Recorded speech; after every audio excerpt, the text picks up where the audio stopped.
Mourinho's first day as Real Madrid boss, a Liverpool legend returning to the Prem, and have United just found their £45 million Casemiro replacement? All this and much more in today's episode. Before we get into the news, do me a quick favor and hit that like button. It's the single most important thing you can do to help this channel grow and keep these videos coming. Done? Let's dive straight in. Dusan Vlahovic is counting down his final days in Turin. His deal expires this summer, and there's still no middle ground on wages. La Gazzetta dello Sport are reporting that Juventus will make one last push to get something done this week, but the chances of success? Virtually zero. The two sides have agreed on precisely one thing: any new deal should be short-term. Everything else? A financial chasm between them. Vlahovic is still the highest earner at the club, and the board are rightly terrified that meeting his demands will completely undermine their new, leaner wage structure. For the old lady, it's a classic no-win situation. Luciano Spalletti is desperately pleading to keep his striker. Without him, the whole tactical setup becomes sterile possession with no end product. But paying a 26-year-old forward astronomical wages when you're watching every penny, that's financial suicide. Plain and simple. The club have become hostage to their own talisman's form. The better Vlahovic plays, the bolder his representatives get, and they're already sniffing around Germany. At Bayern Munich, the Serb is being considered as the ideal contingency plan should Harry Kane decide to return home. The Bundesliga, with its high defensive lines and love of direct, vertical football, is exactly the kind of environment where Vlahovic stops banging his head against deep-sitting Italian defenses. His physical power and his runs in behind, they'd pay off immediately. Right now, Dusan is simply waiting for the first domino to fall in the striker market, opening the door to Munich or to a financially unstable but still prestigious Barcelona. Turin know the truth.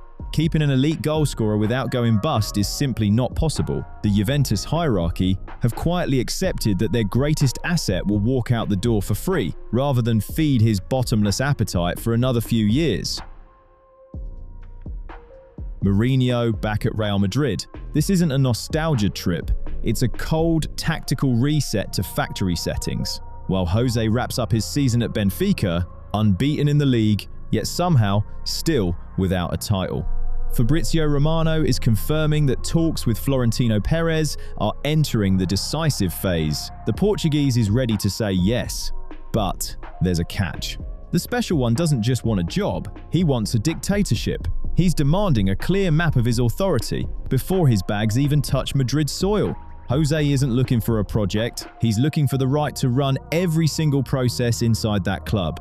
The Arbeloa era is dead. Perez has finally accepted that having a yes man in the dugout is useless when the dressing room turns into a nest of vipers. The board see Mourinho as the only figure capable of restoring order, in a place where internal warfare has become more important than the football itself. Back in Lisbon, they're scrambling to put together a new contract, desperately trying to keep him, but right now Benfica is nothing more than a comfortable departure lounge before the main flight. This move isn't about tactical systems or modern pressing, it's about psychological warfare, and in that particular arena, the Portuguese still has absolutely no equals. He's not coming back to coach, he's coming back to purge every player who's got too comfortable playing the untouchable. Right.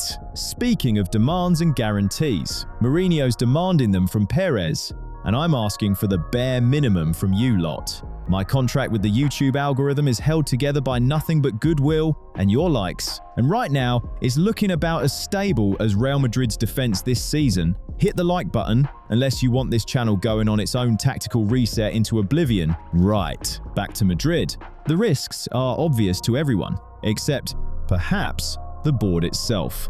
When Mourinho talks about guarantees, he means the right to administratively dispose of any player without consulting anyone upstairs. Dropping a figure like that into a dressing room already split into factions is either a stroke of genius or a very expensive suicide note. He remembers exactly where the bodies are buried from his first spell, and by the looks of it, he's already sharpened the shovel. The next week of negotiations will show whether Perez is genuinely prepared to hand the keys of the kingdom back to a man who once nearly burned it to the ground. If this deal gets done, it's the triumph of circular logic. Madrid going back to the past simply because the future has run out of working options. Come summer, the air at Valdebebas will be thick with the smell of sulfur and old scores. Turns out there's only one thing more dangerous to Florentino Perez than Jose Mourinho, and that's a Real Madrid that stopped fearing its own manager.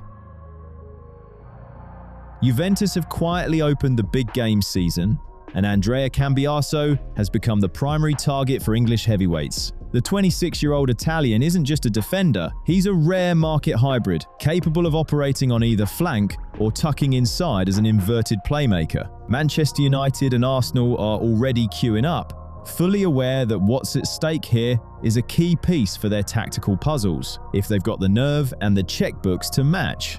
For United, this one's about ending the never-ending injury saga of Luke Shaw. Shaw's medical file has long since become more interesting than his actual football, and Cambiaso looks like the perfect solution. He doesn't just bring work rate, he brings the structural discipline the Red Devils so desperately lack in transitional phases. While United's defense continues to resemble a sieve, the Italian looks like one very high-quality patch. Mikel Arteta, meanwhile, has switched to full interest mode, wanting to add genuine flexibility to his defensive line. As Team Talk report, Turin have slapped a $60 million price tag on him, and that's just the starting point. With his contract running until 2029, Juventus can afford to look down their noses at potential buyers. Dismissing any attempt to negotiate using financial fair play as a bargaining chip, in a world where tactical versatility has become a religion, $60 million is simply the price of admission for a club willing to pay double for genuine reliability. Darwin Núñez is coming back to terrorize Premier League defenders and supporters' nervous systems. The Daily Star are confirming the Uruguayan is terminating his contract at Al Hilal less than a year after leaving Anfield. This isn't a crisis of form, it's bureaucratic execution. The foreign player quota and the arrival of Karim Benzema have turned Núñez into an expensive spare part. At 26, the most unpredictable striker of his generation hits the market as a free agent, a scenario that perfectly captures the beautiful chaos of his entire career.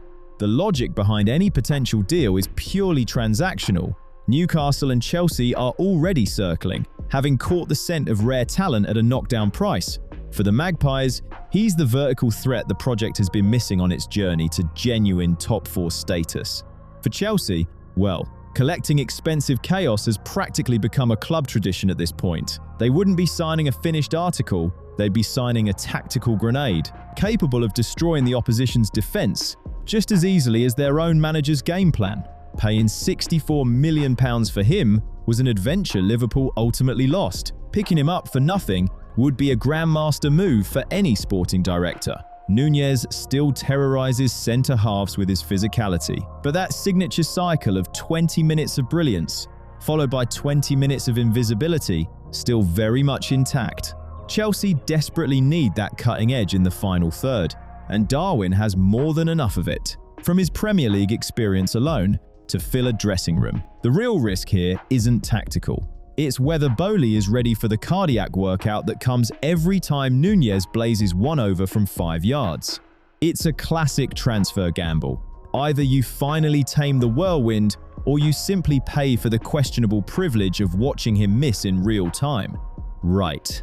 On the subject of missing, watching my videos religiously, but never hitting that subscribe button, is genuinely the only act of illogic that rivals Núñez firing over an open goal from 2 meters. Don't be Darwin in his worst moments.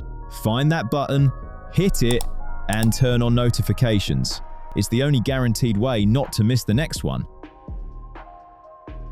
Manchester United appear to have temporarily snapped out of self-destruction mode and decided to actually do some proper football business. Insider Nicolo Shearer is dropping the details. Personal terms with Ederson from Atalanta are already agreed.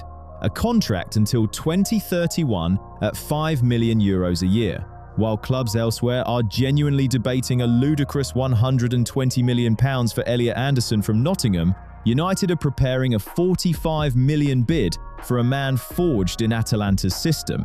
At Bergamo, there are no passengers. You either press for 90 minutes or you disappear from the squad permanently. For Old Trafford, this isn't just a signing, it's an attempt to inject common sense into a midfield that's resembled a revolving door for years. Ederson isn't about shirt sales or flashy media content. This is pure tactical discipline, a colossal engine, an enormous work rate, and a rare ability to play out from pressure rather than hoofing it into row Z. A 5-year deal is a clear statement. The club has finally shifted into long-term planning, picking a 26-year-old athlete at the absolute peak of his powers. It's a calculated bet on a system player who can shore up the defensive structure without killing the attacking rhythm. While their rivals are overpaying for a British passport, United are getting their hands on a proven Italian engine. If they get this deal over the line for the reported 45 million, it'll be the most sensible piece of business the Manchester board have done in a decade, just as long as nobody accidentally panic buys someone else on the way to the office.